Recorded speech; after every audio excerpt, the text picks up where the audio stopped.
Saudara, mari kita kan membahas tentang Tai Chi dan manfaatnya pada apa, kesinambungan sebuah perusahaan, ya tak?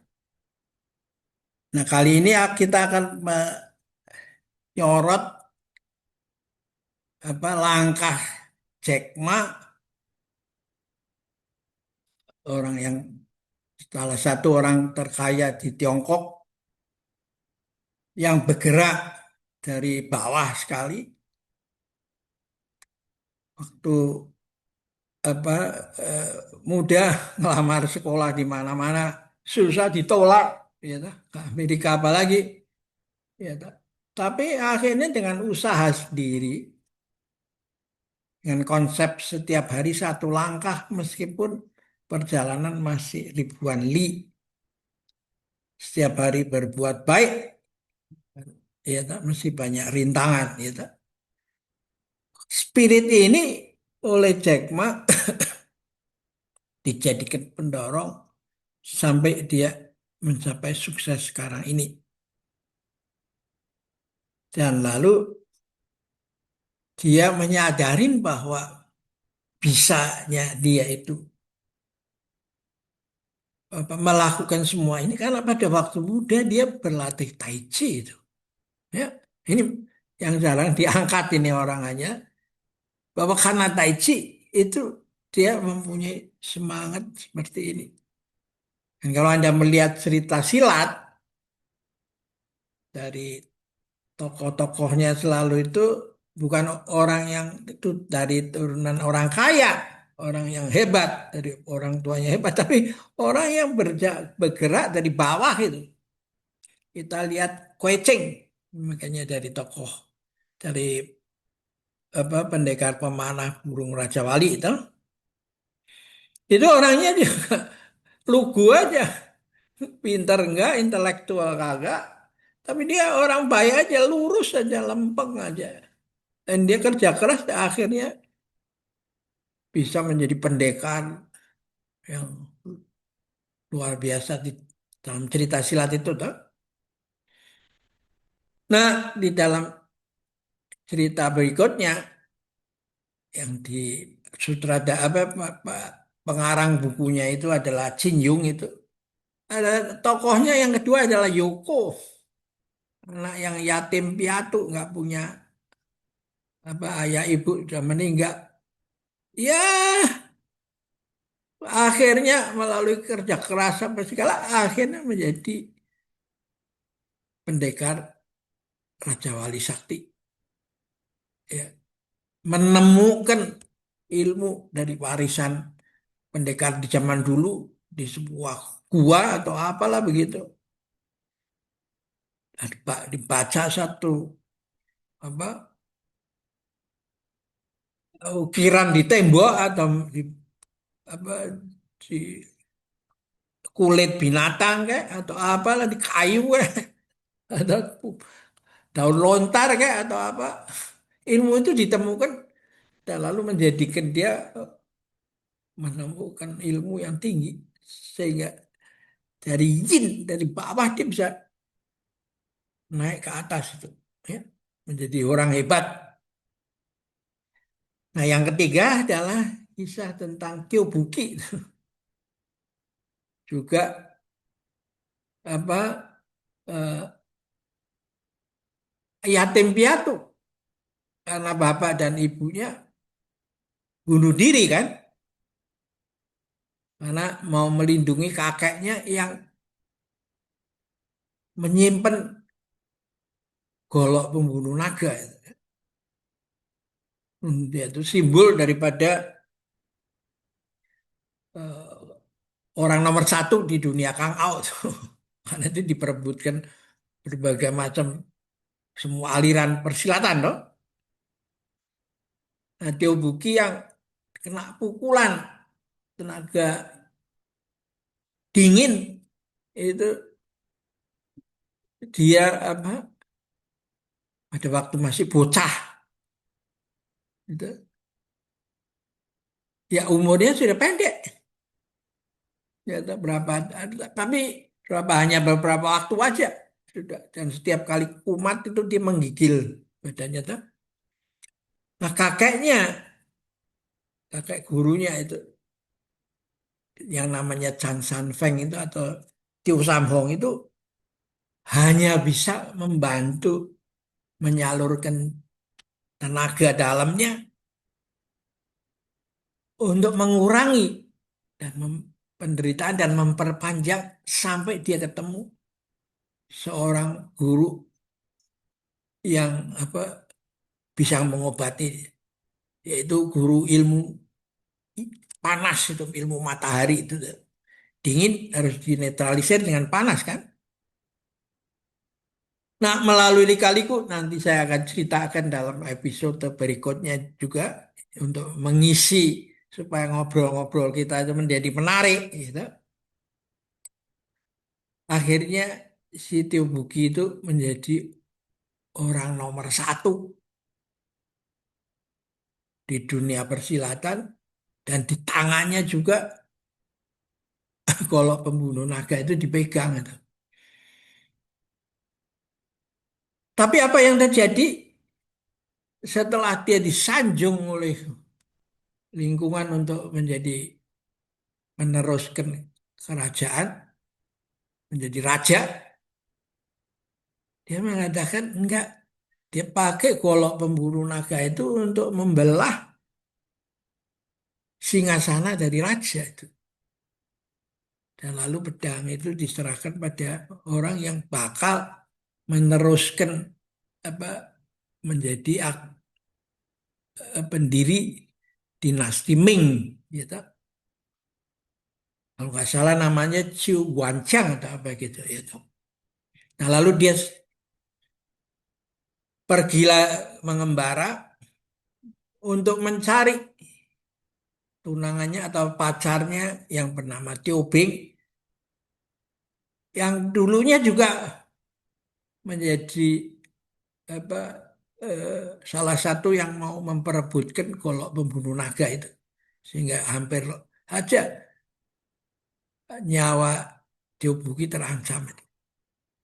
Lalu dia akhirnya benci itu dirubah jadi cinta yang luar biasa dalamnya dan lalu mereka bertemu kembali di satu gurun padang rumput ketika si istrinya itu tunangannya itu Tio Bing itu sedang mengangon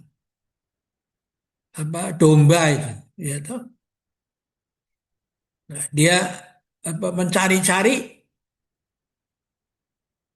di mana terus dia hanya mencoba mel- melempar sama sapu tangannya dan karena tidak tahu, tidak ada kompas, nggak ada berita apa-apa, dia hanya testing aja, lempar kemana ini sapu tangan dia akan ditiup angin itu di padang gurun itu, di padang di padang rumput yang luas sekali itu tuh.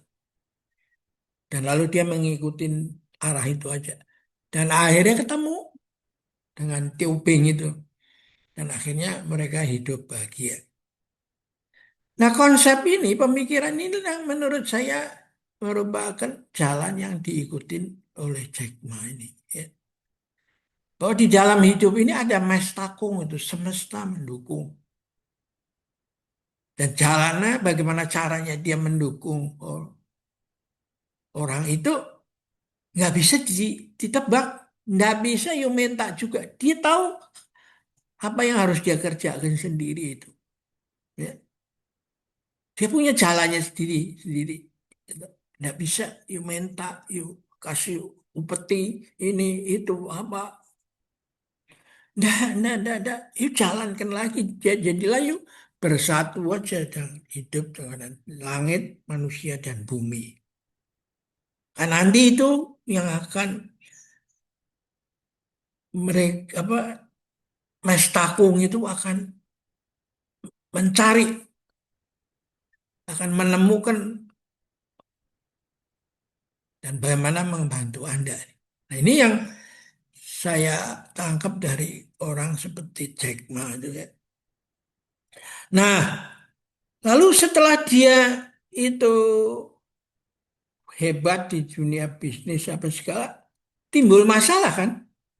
Ya, kalau saya sudah berhenti karena umur, karena fisik nggak kuat lagi, jalan juga sudah pakai kursi roda. Nah, bagaimana perusahaan saya itu? Nah, dia mengambil keputusan yang bijak dan tepat sekali. Dia mencari ahli kungfu Jet Li, ya toh, bertemu dan lalu mendirikan sekolah Tai Chi itu untuk mempromosikan latihan kesehatan tradisional Chinese itu ya. Jack Ma adalah pengusaha internet terbesar di dunia. Alibaba sudah menyatakan mundur dari perusahaan untuk memberi perhatian yang lebih besar pada pendidikan dan lingkungan.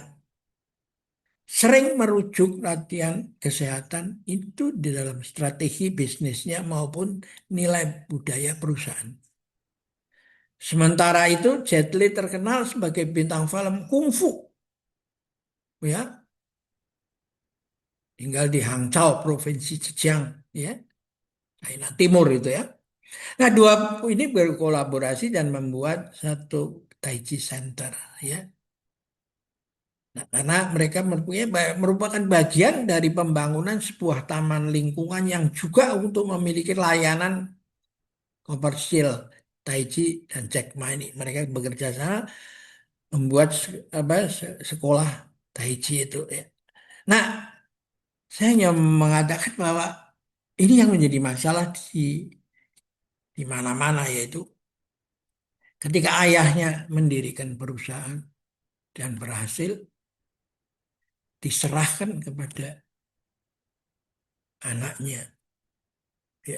Dan karena orang tuanya itu dalam kondisi dari nol tadinya berangkatnya, lalu bisa menghasilkan sesuatu perusahaan, lalu dia mewariskan kepada anaknya, tapi tetap dengan dalam semangat membangun dari bawah tuh. Susah payah terus dijalani kejujuran apa dipegang gitu. Nah, masalah ada pada generasi ketiga itu. Yang berikutnya itu ya karena lebih banyak hidupnya di dunia yang nyaman apa segala, nah, pada saat menerima limpahan sebagai generasi ketiga, akhirnya usahanya menjadi merosot itu. Ya, meskipun sudah dikirim ke pendidikan ke luar negeri apa segala macam, tapi beda kan? Karena yang digerakkan hanya pikiran aja konsep-konsep, bukan walk the talk, talk the walk. Nah, kisah dari Jack Ma ini menurut saya bisa menjadi inspirasi pada para konglomerat seringkali kita di apa di kita kasih nama itu untuk mengadakan introspeksi bagaimana supaya generasinya itu perusahaannya itu bisa tetap survive melihat perubahan dahsyat yang terus sedang terjadi. Seperti saya kutip di dalam majalah ini, Guru Manajemen Prastya Mulia telah membaca tulisan dari Pak Salihin, yaitu yang dia adalah faculty member dari Prastya Mulia, ya, dan juga tulisan dari Franciscus Welirang tentang harapan dunia usaha pada antropologi, refleksi seorang praktis setelah 25 tahun berbisnis. Ya, ini ada di apa slide-slide yang sebelumnya. Jadi Anda penting ini karena sekarang ini sekolah manajemen itu alih-alih menjadi problem solver, bisa menjadi problem maker itu. Kalau kita tidak tahu bagaimana, apa yang diajarkan di situ sih. Nah, di sini Pak Salihin mengatakan bahwa ada pendekatan barat dalam manajemen yang menggunakan apa planning, organizing, executing, controlling, top down management itu. Ya, karena itu tema yang dia apa hasilkan ya itulah kayak grafik-grafik semua ini, nih. Gambar analisa apa segala macam begini. Nah ini nggak bisa menyelesaikan masalah di masa depan yang semakin kompleks. Ada hilirisasi, ada gerakan buruh yang mau memperbaiki apa nasibnya, ya toh. Semua ini dia harus bisa kendalikan. Nah, kalau Machiavelli mengatakan rebut kekuasaan menjadi kepala yang ditakutin, bukan dicintain, ya maka ini sudah nggak cocok lagi di zaman sekarang. Nah, Daud Yusuf mengatakan bukan begitu. Kita harus menciptakan pemimpin yang menjadi spesialis for the constructions of the whole. Ya. Jadi dia menjadi dirigen. Dan untuk itu memang Tai Chi sejak daripada apa Jack Ma ini perlu dipikirkan oleh para pendiri-pendiri apa organisasi bisnis yang besar-besar ini yang seringkali disebut sembilan naga itu ya. Dan lalu ya kalau bisa dia sendiri ya seperti Jack Ma memimpin organisasi sekolah Tai Chi itu, ya.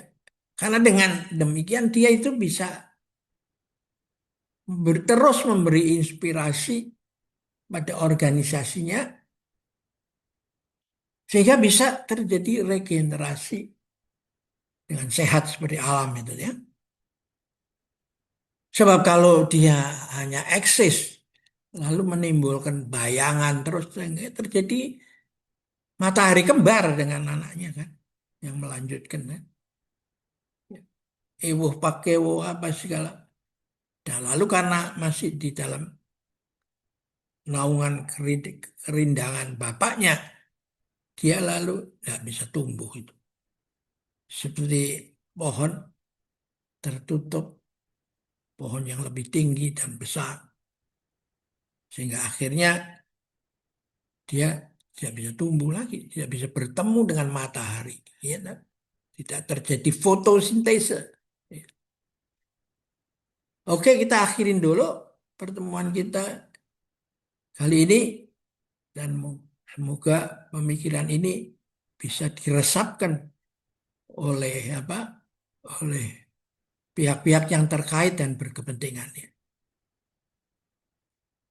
Anda sendiri yang harus turun dan mengikuti jejak daripada Jack Ma ini ya.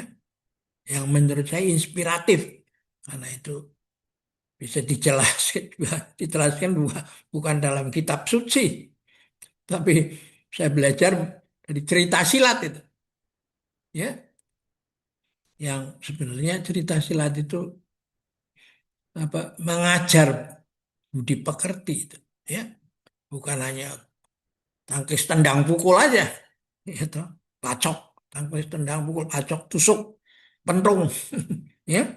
Oke, sampai jumpa lagi dalam kesempatan berikutnya.